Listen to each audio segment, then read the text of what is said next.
Ladies and gentlemen, please welcome Esa Nadia.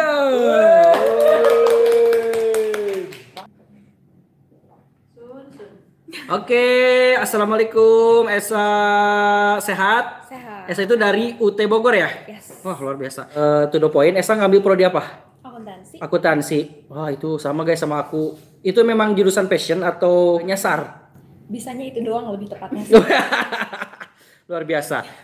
Esa ini dulu pernah kuliah di kampus lain atau langsung milih UT? Langsung UT. Nah, pertanyaan yang sama, kenapa harus UT dulu gitu kan? Karena udah keasikan kerja.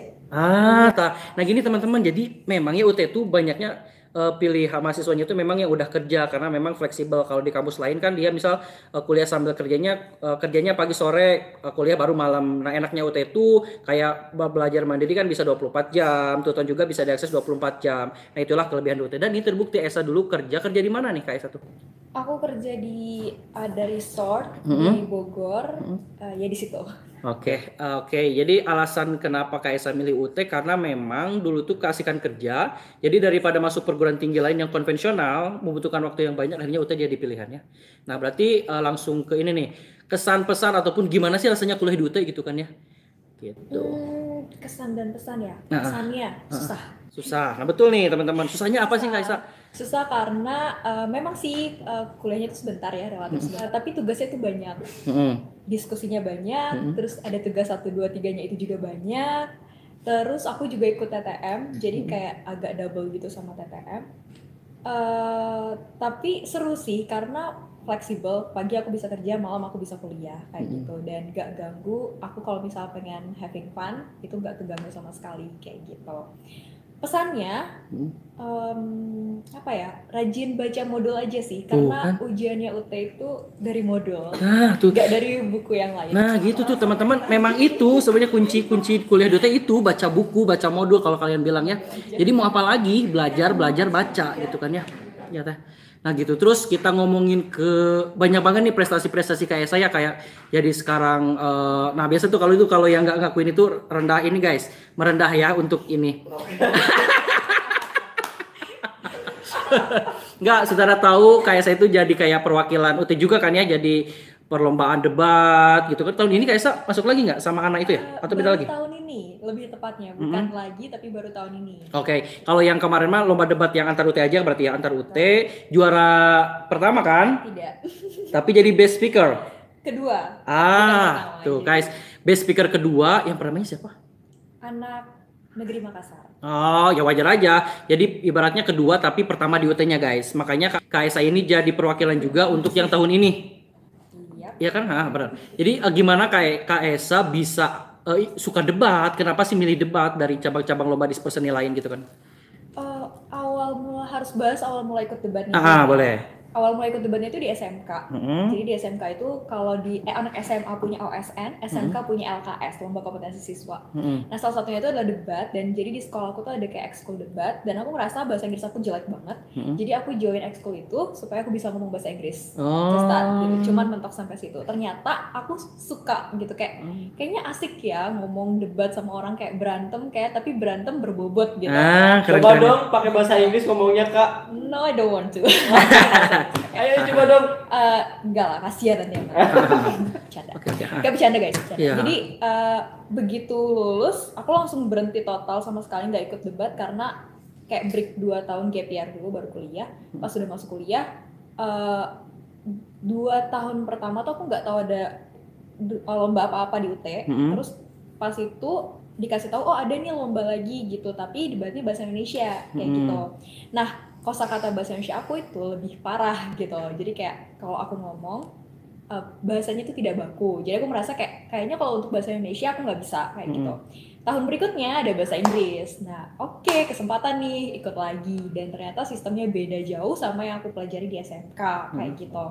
Tapi intinya ya tetap seru, tetap sama serunya, and I like it. Jadi itulah kenapa aku ikut lagi. Nah, ini mungkin disimpulkannya tuh bagi teman-teman yang ibaratnya suka akan suatu hal ataupun kita penasaran dulu nih kan Kaisa kan tadi ibaratnya penasaran dulu karena ingin jago bahasa Inggris. Tahu-tahu setelah terjun ternyata oh I like it gitu kan ya. Nah, bagi teman-teman yang sekarang mencari jati diri, cari passion itu kita di mana nggak apa-apa coba aja dulu.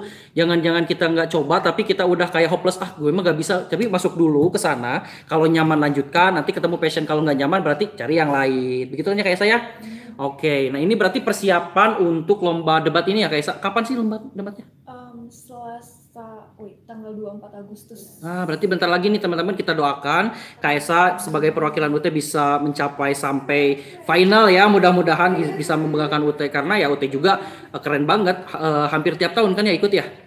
Tiap tahun asal saya tahu sih. Nah, benar. Ada yang mau ditanyakan nggak buat Kaisa? No relationship, oke? Enggak. No relationship, oke? Nah, oke. Ini guys, gue take over.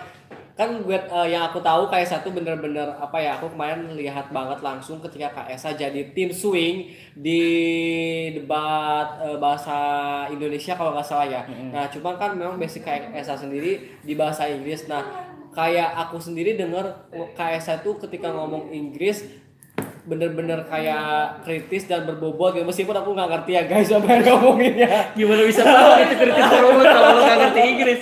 Cuma yang aku ingin tanyakan apa sih motivasi Kaisa ketika Kaisa bisa belajar atau bisa mendalami debat bahasa Inggris sampai Kaisa bisa melanglang buana guys ke luar negeri. Aku lihat spill di Instagramnya gila keren banget. Boleh di-share dong ke teman-teman Jangsun. Dan aku request minta pakai bahasa Inggris. Aduh. Indonesia lah. Eris juga nggak akan ngerti Inggrisnya. Emang tidak Oh ya benar. Kan nanti kalau misalnya harus translate. Oh gitu.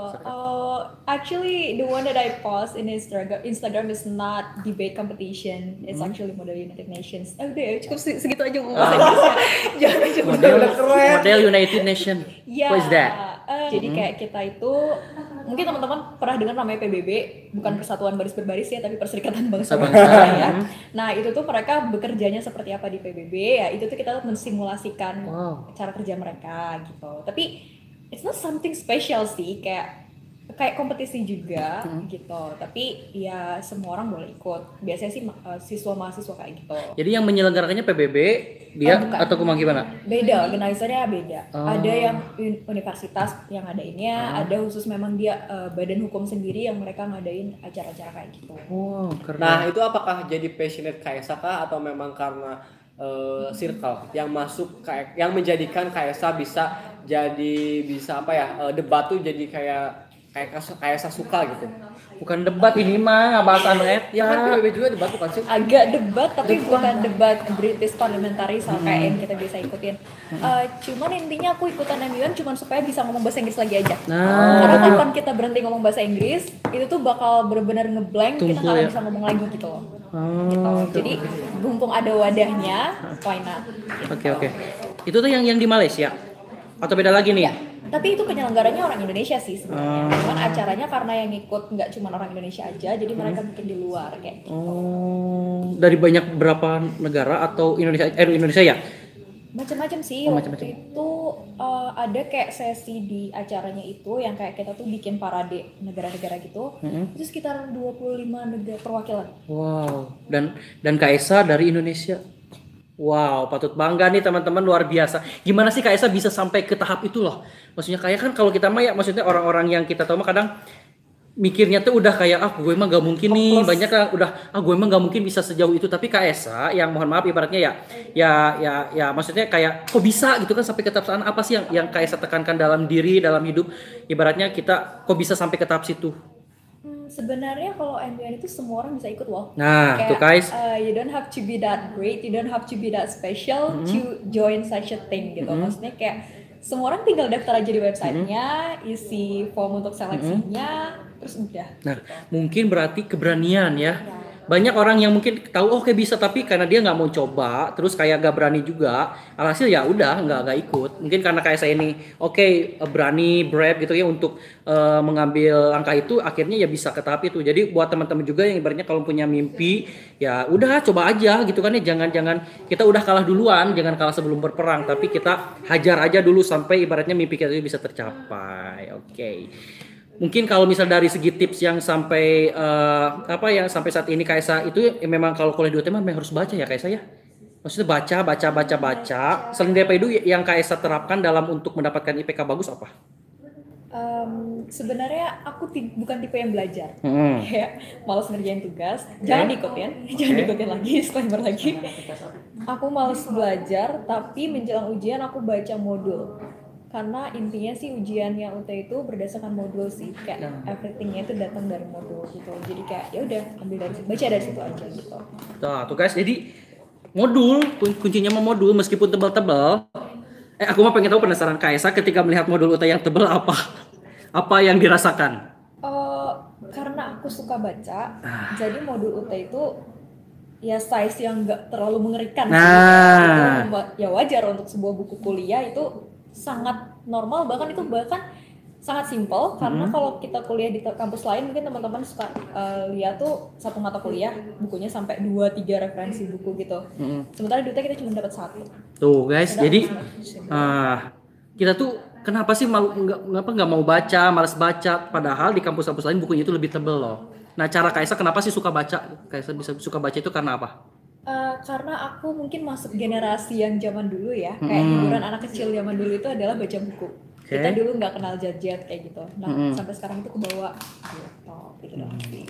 Oke, paling terakhirnya kayak saya mungkin ada pesan-pesan nggak untuk mahasiswa UT ataupun siapapun yang ingin seperti Kaisa ataupun bahkan lebih baik gitu kan ya. Jadi untuk jangan putus harapan lah ibaratnya Bu, coba Kaisa sampaikan ataupun mau nge-share yang namanya tagline hidup, visi misi hidup Kaisa itu seperti apa? Boleh silakan. Oke, mungkin karena kita tinggal di Indonesia yang kayak social stigma-nya itu banyak banget. Kayak instead of kalian mikirin social stigma, mending kalian fokus sama diri kalian sendiri, kembangin diri kalian sendiri, coba segala sesuatu yang kalian mau. Karena at the end of the day, ketika kalian memutuskan sesuatu itu dampaknya akan balik lagi ke kalian. Ketika kalian memutuskan untuk tidak melakukan sesuatu, dampak buruknya juga akan ke kalian gitu. Jadi mumpung ada kesempatan lakuin aja. Wih. Biasa. Oke, Kaisa, terima kasih. Sukses selalu, sehat selalu. Sukses untuk lomba debatnya. Terima kasih. Bye bye.